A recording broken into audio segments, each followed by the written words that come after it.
Why did Trump's Ukraine envoy cancel the trip to Kyiv? We are informed that the special envoy to Ukraine, former General Keith Kellogg, postponed his trip to Kyiv, initially scheduled for early January. The visit has been delayed until after Mr. Trump's inauguration on January 20, with no specific date yet announced. The reason for the postponement has not been clarified.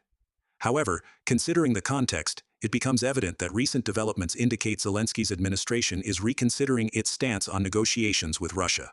With the last-minute support from the outgoing Biden administration, Mr. Zelensky declared that Ukraine must stand firm to achieve peace. Recently, Mr. Zelensky conducted a series of interviews in which he consistently demanded that the U.S. ensure Ukraine's security before Kyiv agrees to peace talks. He proposed measures such as Ukraine's admission into NATO or U.S. and NATO allies, repelling Russia's new attacks. Similar to how the U.S. intercepts Iranian missiles in Israel, neighboring NATO countries must engage in shooting down Russian missiles and UAVs over Ukrainian soil. Meanwhile, the West must significantly increase its supply of weapons, including long-range Tomahawk cruise missiles capable of striking targets up to 2,500 kilometers away. Such demands, however, contradict what Mr. Trump and the Republican Party have previously stated. There are no indications that Trump might alter his foreign policy stance. On January 7, Mr. Trump clearly expressed his sympathy for Russia's opposition to Ukraine's desire to join NATO. This implies that Ukraine's NATO membership is off the table. In this context, the postponement of Special Envoy Kellogg's trip to Ukraine could indicate that the Trump administration currently finds no common ground with Zelensky's team. Following orders from the deep state, Kyiv's government has proposed peace negotiation terms that contradict those previously outlined by Trump. Thus, a visit to Kyiv by former General Keith Kellogg is deemed unnecessary and a mere waste of time. Mr. Kellogg's readiness to cancel his Ukraine trip, despite an already prepared schedule that included meetings in Kyiv, Paris, and Rome, sends a firm signal to Mr. Zelensky. Mr. Zelensky voiced his stance on November 5 during an interview with Russian-American blogger Lex Fridman, a figure closely associated with the Republican Party and billionaire Elon Musk. The full interview was published, where Mr. Zelensky repeatedly stated that negotiating with Russia would undermine the legitimacy of peace initiatives. Mr. Trump paid close attention to this podcast. Coincidentally, Special Envoy Kellogg canceled his trip to Ukraine shortly after this interview. In Friedman's podcast, Mr. Zelensky provocatively remarks against Russia and Putin. Many Ukrainian citizens would likely disagree with Zelensky's stance on the desire to continue the war, especially those who have lost their homes and loved ones. Recent Gallup surveys show that over half of Ukrainians support peace negotiations with Russia. It is worth recalling that Donald Trump once stated that, "They're dying, Russians and Ukrainians. I want them to stop dying, and I'll have that done. I'll have that done in 24 hours." On January 3, President Zelensky admitted that Trump is strong and unpredictable, while the president-elect truly wants to end the war. The question is, if the Trump administration seeks to end the war. In contrast, the Zelensky administration makes contradictory statements, implying Kyiv does not want a ceasefire. How might Trump address this issue? We have repeatedly written that the genuine desire of the Ukrainian government is to continue the war to serve the interests of the globalist elite. This strategy involves ongoing escalation, with the latest attack on Kursk being a prime example. This strategy has two goals. The first is to persuade Trump not to pressure Ukraine into achieving a ceasefire along the front lines and to avoid compromising with Putin. The second goal is to ensure that, should Trump propose any compromise with Russia regarding a truce, Kyiv will do everything possible to prevent Putin from accepting it.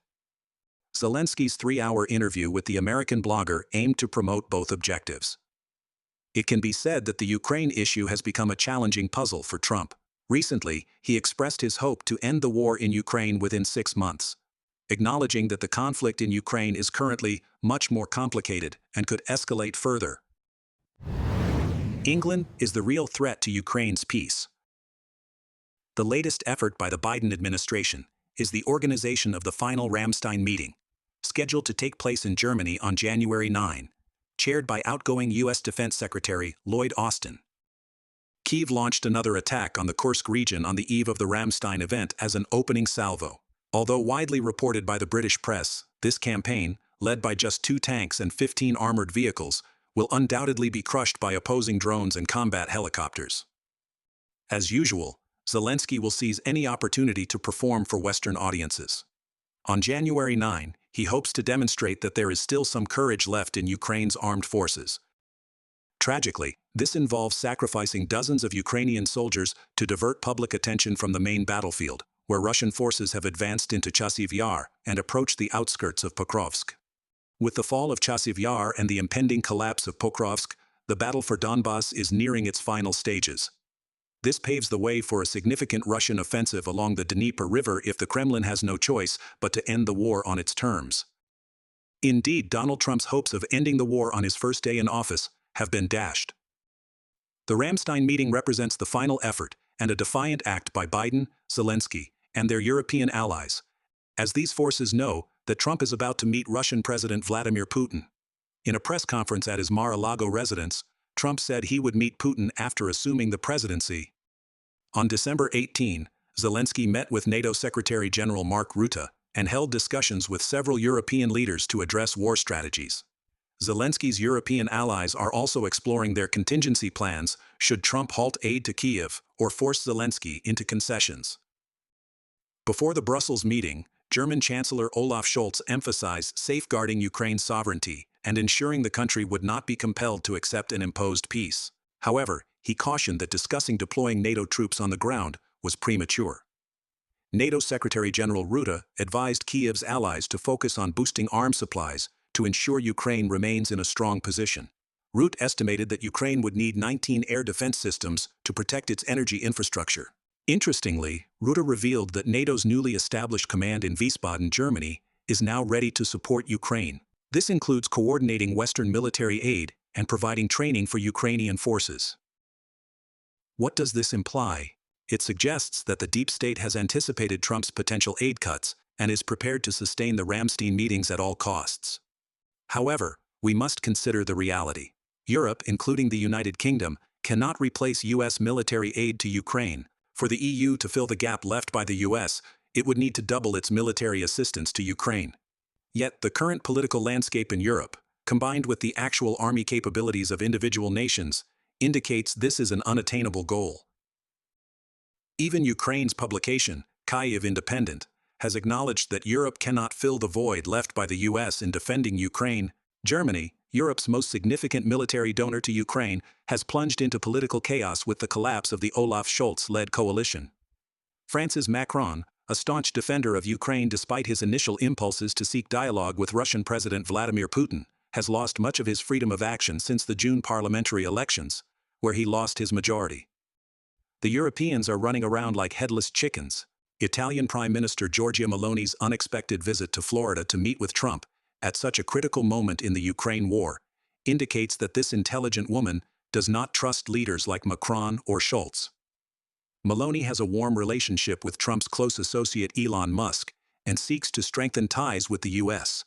Meanwhile, Trump has praised this relationship, stating that the Italian Prime Minister is a wonderful woman and someone who has genuinely shaken up Europe. It's worth noting that Italy, a key NATO power with a strategic position overlooking the Mediterranean, has adopted a nuanced policy on the Ukraine war, opposing Russia, but not fully backing Ukraine. This approach could enable Trump to build a bridge to Europe through Italy. Under the previous left-leaning government led by Prime Minister Mario Draghi, Italy firmly condemned Russia's annexation of Crimea and its subsequent involvement in eastern Ukraine. It also participated in the EU's sanctions against Russia, demonstrating its military support for Ukraine through significant military aid packages under security cooperation agreements. However, under the right-leaning government of Meloni, Italy has often sought to balance its responses to Russia with its national interests. Italian Foreign Minister Antonio Tajani reaffirmed Italy's stance, even as Biden permitted Ukraine to use long-range missiles to strike Russia. Tajani stated, "Our position on the use of Italian weapons by Ukraine remains unchanged. They can only be used within Ukrainian territory.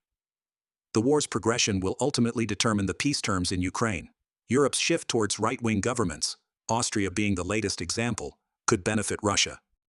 Yet, the core issue lies in the fact that as long as the deep state continues to manipulate governments in power in Washington and London, Trump will struggle to resolve the matter. Of course, Trump is well aware of the pivotal role the UK played in conspiring with the Democrats to create the fabricated Russian collusion dossier aimed at obstructing his 2016 presidency. Reducing the UK's role could be a turning point for peace in Ukraine.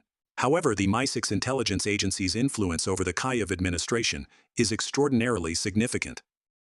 Former British Prime Minister Boris Johnson played a key role in undermining the Russia-Ukraine agreement negotiated during peace talks hosted by Turkey in March and April 2022, just weeks after the conflict began. Even if Trump manages to strike a deal with Putin, the UK government is likely to sabotage it somehow. One of the clearest examples of Trump opposing the United Kingdom is billionaire Elon Musk's relentless criticism of Prime Minister Keir Starmer's administration. On January 6, Musk wrote on X, "The US should liberate the British people from their tyrannical government." CNN reported on January 6 that for several days, Musk, the world's richest man and the owner of X, had been using his social media platform to reignite a years-long scandal concerning child sexual abuse in some regions of the UK. Musk called on King Charles III to dissolve Parliament and order new elections in the UK.